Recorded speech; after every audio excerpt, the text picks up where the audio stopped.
불과 몇 년 전만 해도 법률 자문 한 번 받으려면 50만 원이 기본이었죠. 왜 비쌌냐고요? 변호사가 판례를 뒤지고 세무사가 서류를 맞추는 그 찾는 시간이 전부 돈이었거든요. 이제는 클릭 몇 번이면 AI가 그걸 다 찾아서 사람을 거치지 않고 결과부터 내놓습니다. 세금 신고도 똑같습니다. 앱에서 터치 몇 번이면 끝나는 시대죠. 그런데 진짜 무서운 건 AI가 똑똑해진 게 아닙니다. 사람들이 이미 전문가 없이도 된다 쪽으로 결론을 내렸다는 거예요. 그래서 요즘은 관련 업계가 조용히 흔들리고 해외에선 대형 로펌들도 인력 줄이고 AI 도입을 늘리는 흐름이 보이죠. 자격증이 방패가 아니라 교체 가능한 부품처럼 취급되는 순간이 온 겁니다. 도대체 무엇이 이 견고했던 판의 규칙을 바꾼 걸까요? 지금부터 그 배후를 추적해 보겠습니다. 그 배후를 추적하다 보니 가장 먼저 눈에 띈 게 있습니다. 2025년 초부터 돈의 흐름이 완전히 바뀌기 시작했거든요. 전통적인 전문직 모델엔 예전만큼 돈이 붙지 않습니다. 그럼 그 돈은 다 어디로 갔을까요? 사람을 줄이고도 더 빨라지는 쪽, 바로 AI 법률 플랫폼으로 흘러갔습니다. 이런 AI 플랫폼들은 대체 뭐라는 회사일까요? 검색창에 질문을 던지면 판례를 불러와서 답을 구성하는 방식을 법률에 이식한 겁니다. 예전엔 사람이 밤새 책장을 넘겼는데 지금은 AI가 수백만 건의 판례를 몇 초 만에 뒤져서 최적의 전략을 제시하죠. 여기서 핵심은 이겁니다. 지식만으로 돈 받는 시대가 완전히 무너지고 있다는 거예요. 과거엔 판례 하나 찾는 데 드는 시간이 곧 변호사의 몸값이었습니다. 고객 입장에선 내가 직접 법전을 뒤질 수 없으니 전문가에게 시간당 수십만 원을 낼 수밖에 없었거든요. 근데 이제 AI가 그 비용을 거의 무료로 만들어버렸습니다. 전문직이 누리던 정보 독점 수익도 그 순간 같이 무너졌죠. 이게 그냥 느낌일까요? 증거는 이미 곳곳에서 나오고 있습니다. 2024년 실리콘밸리에서 벌어진 일인데요. 메타 같은 빅테크 기업들이 아주 조용히 움직이기 시작했습니다.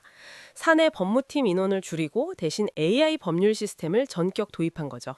근데 여기서 끝이 아닙니다. 이 흐름이 실리콘밸리 전역으로 번지면서 화이트 칼라 감축 사례가 잇따르고 있거든요. 특히 법무, 회계, 인사부서가 집중 타격을 받았습니다. 왜일까요? 이 직군들이 하는 일의 상당 부분이 문서 작업과 데이터 분석이기 때문입니다. 바로 AI가 가장 잘하는 영역이죠. 한국도 예외는 아닙니다. 2024년부터 2025년 사이에 카카오페이와 토스 같은 핀테크 기업들이 AI 세무 자동화를 깔기 시작했죠. 그 결과는 참담했습니다. 업계에서 중소세무법인 문 닫는 곳이 속출하기 시작했거든요. 이 플랫폼들이 사용자들에게 무료로 세금 신고 서비스를 제공하기 시작했기 때문입니다. 앱에서 몇 번 터치하면 AI가 알아서 소득공제를 찾아주고 절세 전략까지 제시하는데 세무사에게 30만 원 주던 서비스를 공짜로 받게 된 겁니다. 세무법인들은 어떻게 됐을까요? 단순히 고객을 빼앗긴 게 아니라 시장 자체가 증발해버린 거죠. 예전엔 상담 한 건에 30만 원이었는데 지금은 질문 몇 번이면 끝나는 구조가 됐거든요. 이건 단순한 할인이 아니라 단위 자체가 바뀐 겁니다. 이걸 가능하게 만든 게 바로 토큰 과금이죠. 챗 GPT에 세금 질문을 던지면 몇 초 만에 답이 나오고 비용은 몇백 원 수준이죠. 지식 서비스의 단가는 토큰 과금으로 바뀌었습니다. 그래서 전문직 프리미엄이 순식간에 무너진 거예요. 근데 여기서 많은 사람들이 한 가지를 착각합니다. AI가 결코 만능인 게 아니거든요. 실제로 해외에서 대형 로펌이 AI 할루시네이션 때문에 문제를 겪은 사례가 여러 차례 보고됐죠. AI가 작성한 법률 문서에 허위 판례가 포함되어 있었던 겁니다.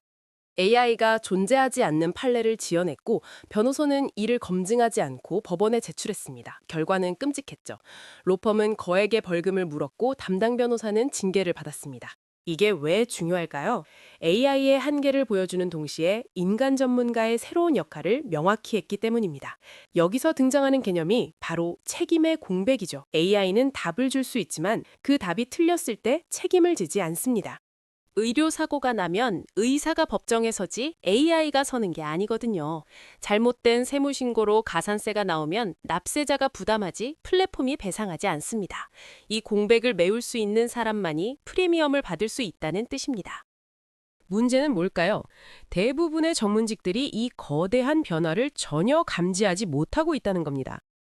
그리고 이 판을 더 빨리 굴린 결정적인 엔진이 있습니다. 바로 광고비와 플랫폼 비용이죠. 예전엔 간판만 걸어도 손님이 왔는데 지금은 네이버 상위 노출, 플랫폼 입점 수수료에 돈을 태우지 않으면 존재 자체가 안 보입니다. 광고를 끊으면 문의가 끊기고 계속 하자니 남는 게 없습니다. 사람을 줄이고 대응이 늦어지면서 서비스가 거칠어지죠. 그럼 대중은 딱 한 줄로 결론을 냅니다. 비싸고 느리고 믿을 수 없다. 이 불신이 임계점을 넘으면서 전문가의 권위는 생각보다 훨씬 빨리 무너진 겁니다.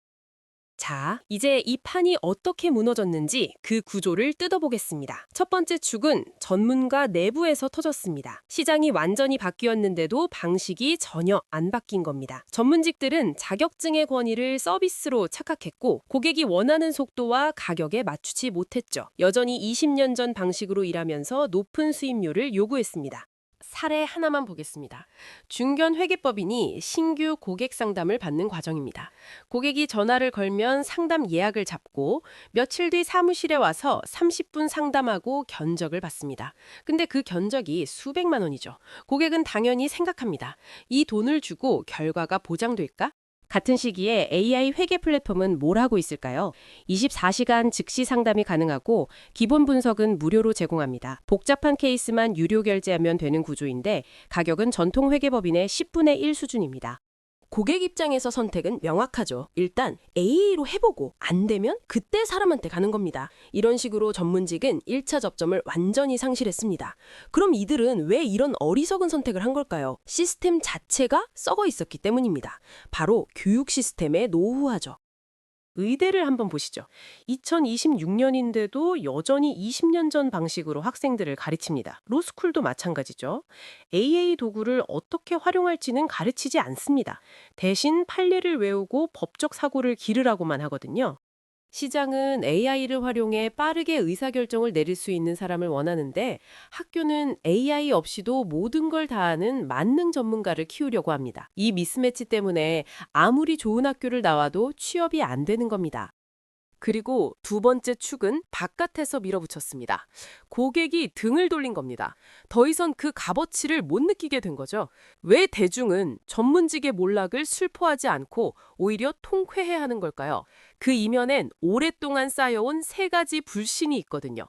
첫 번째, 너무 비쌌습니다. 세무사 상담 한 번에 30만 원, 변호사 자문 한 시간에 50만 원. 대중은 이게 지식의 가치인지 아니면 독점의 행포인지 구별할 수 없었죠. 두 번째, 너무 느렸습니다. 예약 잡고 며칠 기다리고 사무실 찾아가고 시간이 곧 돈인 시대에 전문가들은 여전히 20세기 속도로 움직였습니다. 세 번째, 결정적으로 믿을 수 없었습니다. 특권층 봐주기 논란이 터질 때마다 대중은 전문직을 불신했죠.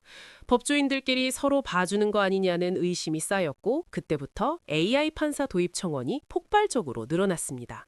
사람들은 이렇게 생각하기 시작했습니다. 차라리 감정 없는 AI가 법을 집행하는 게 더 공정하지 않겠느냐고요. 의료계도 똑같습니다. 과잉 진료 논란과 불필요한 수술 권유, 폭리 뉴스가 터질 때마다 대중은 의사를 의심했습니다. 그리고 AI 진단 시스템이 등장하자 환호했죠.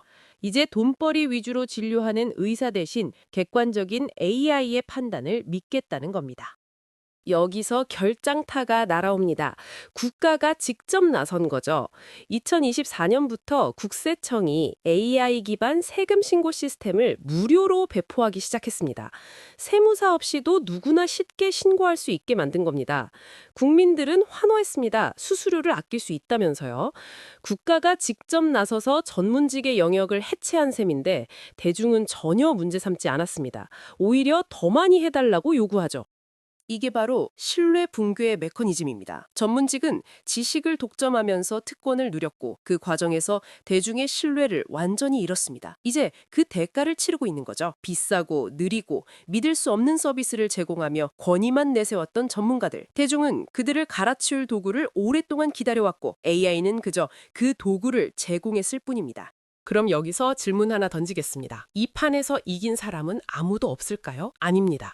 판을 뒤집은 사람들이 있습니다. 이제 관점을 완전히 바꿔야 합니다. 전문직의 몰락을 슬퍼할 게 아니라 AI 하수인을 거느린 뉴 리치의 탄생을 주목해야 하거든요. 자격증 없이도 AI를 활용해서 혼자서 로펌 하나 분량의 성과를 내는 1인 기업가들이 등장하고 있습니다. 여기 실제 사례가 있습니다. 프리랜서 법률 컨설턴트로 활동하는 사람들입니다. 30대 초반, 로스쿨은커녕 법학과도 나오지 않았습니다. 변호사 자격증 당연히 없죠. 근데 이 사람들 작년 한 해 동안 얼마를 벌었을까요? 연매출이 억대를 가뿐히 넘깁니다. 이게 어떻게 가능할까요? AI를 누구보다 적극적으로 활용했기 때문입니다. 중소기업이나 스타트업을 대상으로 계약서 검토와 리스크 분석 서비스를 제공하는데 모든 1차 작업을 AI에게 맡깁니다. 본인은 AI가 뽑아낸 결과를 최종 검토하고 리스크 판단을 더해서 고객에게 전달하죠. 가격은 전통 로펌의 3분의 1 수준입니다. 근데 품질은 비슷하거든요. AI가 하는 1차 분석의 정확도가 이미 상상을 초월하기 때문입니다. 고객 입장에서는 저렴한 가격에 빠른 서비스를 받으니 만족도가 높을 수밖에 없습니다. 이 사람들은 뭘 파는 걸까요? 지식이 아닙니다. 바로 큐레이션과 책임입니다. AI가 제시한 수많은 옵션 중에서 이 고객에게 가장 맞는 걸 골라주고 그 선택에 책임을 지는 거죠. 이게 바로 새로운 게임의 룰입니다. 이제 전문직 자격증은 신분을 증명하는 완장이 아니라 AI라는 슈퍼카를 운전하기 위한 면허증에 불과합니다. 면허증만 따고 차고에 앉아있는 전문가는 굶어 죽을 것이고 이 무기를 들고 거리로 나와 대중의 문제를 직접 해결하는 솔루션 메이커만이 살아남을 겁니다. 정리하겠습니다. 엘리트를 무너뜨린 건 기술이 아니었습니다. 두 개의 축이었죠. 전문가들의 방식 고착, 그리고 고객의 신뢰 붕괴. 지식은 이제 공짜예요. 남는 건 책임뿐이거든요. AI 결과에 사인하는 사람, 고객의 불안을 어루만지고 신뢰를 쌓는 사람. 이들만이 2026년의 새로운 귀족이 될 겁니다. 여러분은 어떻게 생각하십니까? 그리고 당신은 AI 시대에 어떤 무기를 들고 싸울 준비가 되어 있습니까? 지금 여러분의 솔직한 의견을 댓글로 남겨주세요.